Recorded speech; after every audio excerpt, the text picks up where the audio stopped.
These are this afternoon's top stories. Jamaica Talawas defeats St. Kitts Nevis Patriots at Warner Park.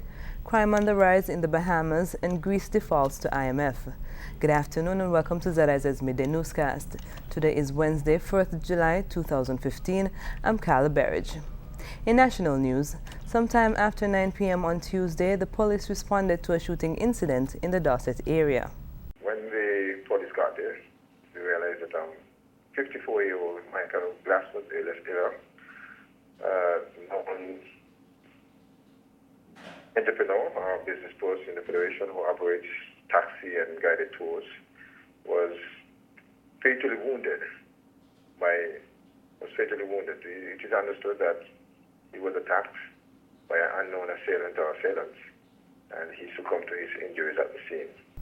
Persons with information are asked to contact the Violent Crimes Unit at 467-1886, 467-1887 and 467-1888, the nearest police station, or Crime Stoppers at 1-800-TIPS, translated 1-800-8477.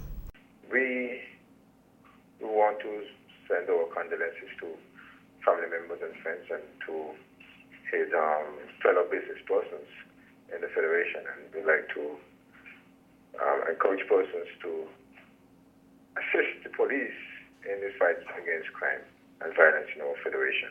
Inspector Lyndon David, Public Relations Officer for the Royal St. Christopher and Nevis Police Force. The community of Dieppe Bay is still reeling after news broke that 2 of its residents were lost at sea. Sometime after 8 p.m. on Tuesday, one of the men reached the shore and was immediately transferred to the Joseph N. France General Hospital. Reports indicate that the Coast Guard continues to search for the other person. The police say that they are still trying to understand the circumstance and more information will be made available. Dozens of Patriots fans left the Warner Park Cricket Stadium Tuesday evening disappointed after the St. Kitts and Nevis team lost a close encounter to the Jamaica Talawas as the Hero Caribbean Premier League bowled off in the Federation. Playing its first match at home, the Patriots posted a competitive target of 161 for the Talawas. Martin Guptill led the scoring for St. Kitts and Nevis with 53 runs. Captain Marlon Samuels also scored a half-century with 50 from 31 balls, while Nivision Tonita Willett, playing in his first match of the tournament, finished with 31 from 28 balls.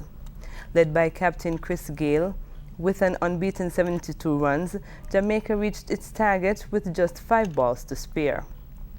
Despite the loss, Patriots coach Eric Simmons commended his players for their efforts, adding that there are a number of positives they can take away from the encounter. I think we learned a lot about the ground to start with, just on how the wicket plays and how we need to play, and then the old lesson of cricket, you have to take your chances. And I think we've taken the odd catch, and in crucial moments it could have been different, but obviously Chris played a really good innings besides in between where we created chances. But otherwise, as always, there's some positives and there's some things to learn from it, so that's what we have to do. The St. Kitts and Nevis team failed to capitalize on 2 chances to remove Gale from the crease. Coach Simmons said those proved to be costly mistakes. I think, obviously when the team gets it in the way they did, then you can say you're 20 or 30 runs short. We thought maybe in between, towards the back end of the innings, we maybe looked for too many boundaries as opposed to reading the wicket and maybe knocking the ball around, looking for 1s and 2s. And then I still think if we'd taken our chances of taking the odd catch at crucial moments, I still think we could have defended it. Chris Lynn, who scored 52 for the Talawas, said it was an all-round performance that helped his team to win. Yeah, look, obviously there's a lot of hype around the smaller field and a nice wicket to bat on.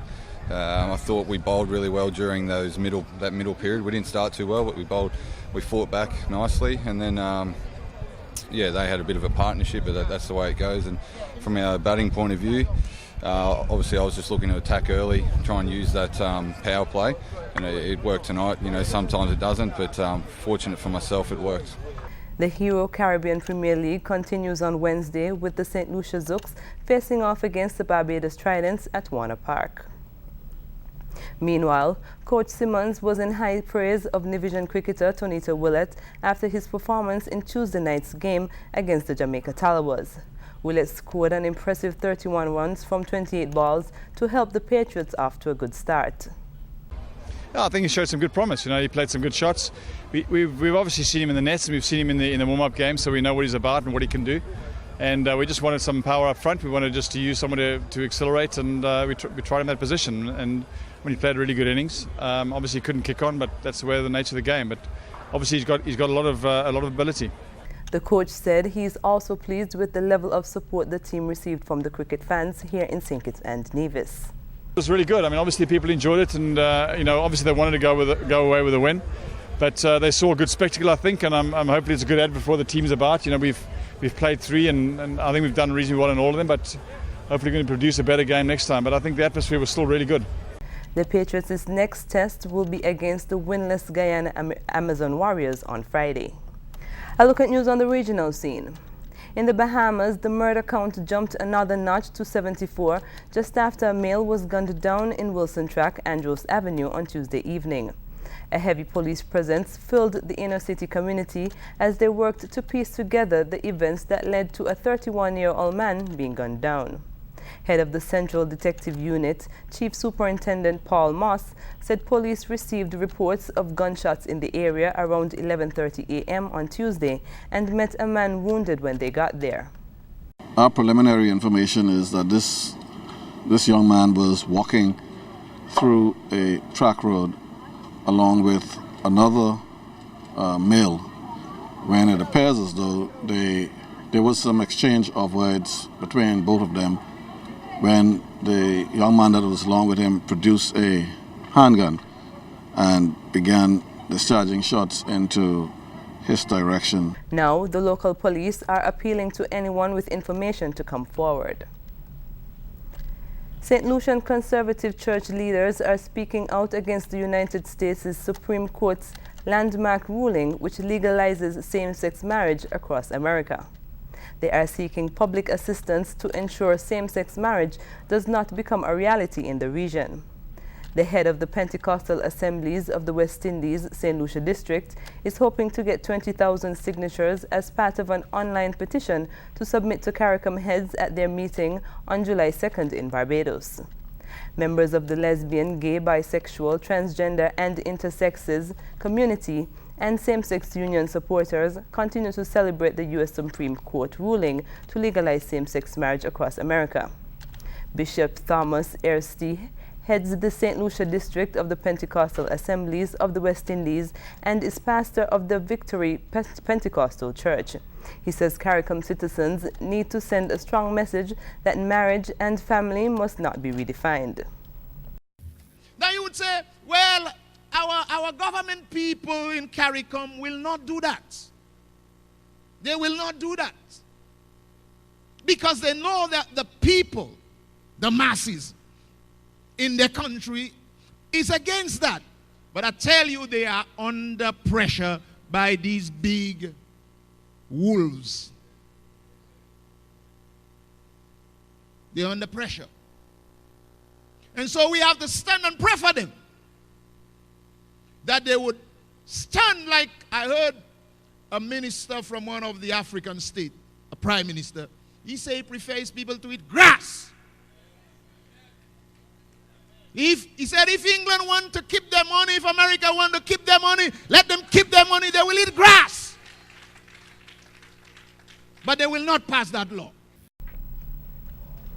The bishop is encouraging Christians to rely on prayer in the wake of the court's gay marriage decision.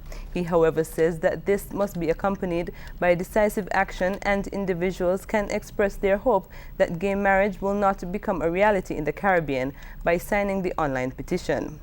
He says that the CARICOM meeting is the ideal occasion to let those in power know thousands of people oppose any move to consider same-sex marriage. Internationally, Greece has become the first developed country to default to the International Monetary Fund, IMF. The cash-strapped nation failed to make a €1.5 billion payment to the IMF by an 11 p.m. deadline on Tuesday, triggering an arrears process. David Pollard reports. There's usually a cheery wave from Alexis Tsipras when he goes to work. Today, though, little to celebrate. Greece is now the first advanced nation to default to the IMF, an unwanted record that puts the Prime Minister and his fellow Greeks under intense pressure. I want Cyprus to see reason and find a compromise. Compromise is normal for human beings. We've reached our limits. This is the worst situation that Greece has ever seen, ever. Even during World War II, it wasn't this bad. This wasn't enough to avert the default on the €1.6 billion payment due. In a one-page letter, Cyprus made a last-minute bid to extend Greece's international bailout. Crucially, it had no concessions to creditors' demands for reforms, and so rejected by the Eurogroup. But the latest word from Brussels is that new proposals are coming from Athens. Even a hint is reported that Greece may drop its referendum this Sunday. Eurogroup ministers were due to hold further rounds of talks, and before those, European Commission President Jean-Claude Juncker was making hints of his own. Some important events are taking place in Athens, which may produce some results that won't match the news articles you wrote today. The ECB was also due to meet during the day to decide whether to extend vital emergency funding to Greece's banking system. In the meantime, markets appear sanguine, the DAX even bouncing back in early trading. Mint Partners strategist Bill Blaine.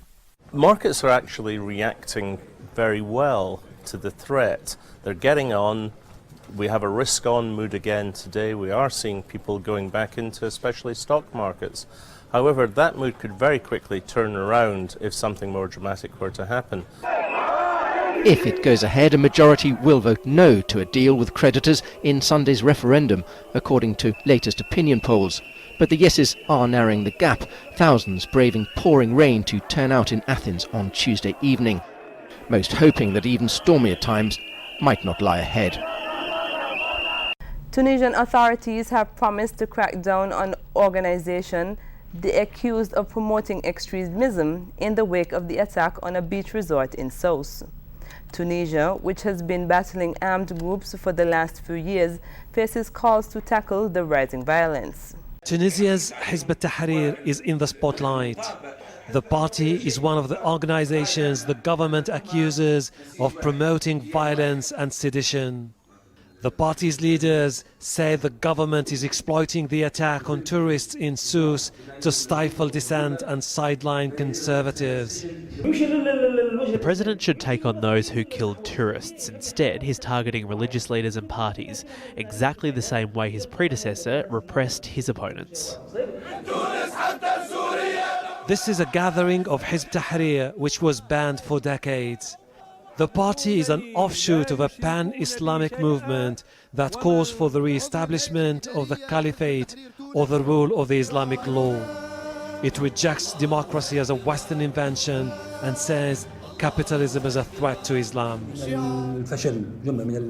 We have a government that has failed at all levels. Those in power are a joke. That's why we say the only solution to our problems should be through embracing Islam. The leaders of Hizb Tahrir insist they are determined to change Tunisia's political reality. But despite all the challenges they face, their movement is gaining momentum. The Tunisian government seems determined to fight what it calls extremism and crack down on religious organizations it accuses of spreading violent ideologies. A fight officials here say they can only win if they have enough international support and backing from all Tunisians. The government has also ordered the closure of unauthorized mosques. But many people are concerned. They say mosques like this one of the oldest in Tunisia, could play a crucial role in promoting tolerance. The Zaytuna Mosque is one of the most renowned religious centers in the Muslim world. This